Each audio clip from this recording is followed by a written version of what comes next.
பகவான் ஸ்ரீராமகிருஷ்ணரின் உபதேசங்கள்.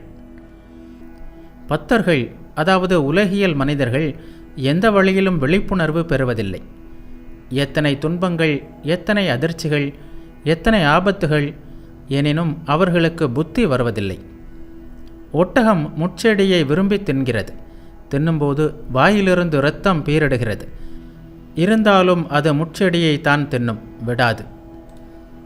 உலகியல் மனிதர்களும் எத்தனையோ துன்பங்களுக்கும் ஏக்கங்களுக்கும் உள்ளாகிறார்கள். இருந்தாலும் சில நாட்களுக்கு பிறகு பழைய கதைதான். மனைவி இறந்து விடுகிறாள் அல்லது அவளுக்கே துரோகம் செய்து விடுகிறாள். இதற்கு பிறகும் அவன் மறுமணம் செய்து கொள்கிறான். உலகின் மீது வைராக்கியம் வராது. குழந்தை இறந்து விட்டாலோ எவ்வளவு துக்கம். ஆனால் சில நாட்களுக்குள் எல்லாம் மறந்து போகின்றன.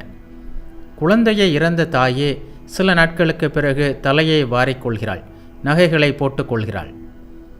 பெண்ணின் திருமணம் காரணமாக சொத்துக்கள் அனைத்தையும் இழக்கின்றனர். நீதிமன்றத்தில் வழக்காடி எல்லா சொத்துக்களையும் இழக்கின்றனர். ஆனால் மறுபடியும் வழக்கு தொடர்கின்றனர்.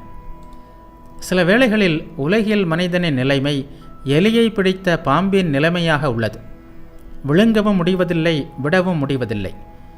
உலக வாழ்க்கையில் எந்த சாரமும் இல்லை என்பதை பக்தர்கள் ஒருவேளை அறிந்து கொள்ளலாம். இருந்தாலும் அதை அவர்கள் விடமாட்டார்கள். மரிமாங்காய் பழத்தில் இருப்பதெல்லாம் வெறும் தோலும் கொட்டையும் தான். இருந்தாலும் அதை எரிந்து விடுவதில்லை. உலகியல் மனிதர்களால் இறைவனிடம் மனத்தை செலுத்த முடிவதில்லை.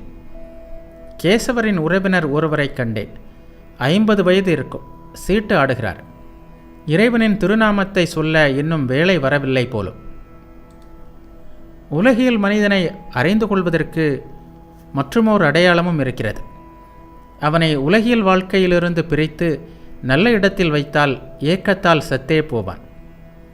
மலத்தில் இருக்கும் புழு அங்கேயே ஆனந்தமாக உள்ளது. அதை உண்டு கொழுத்து வளர்கிறது. அந்த புழுவை எடுத்து நல்ல இடத்தில் வைத்தால் இறந்து போகும்.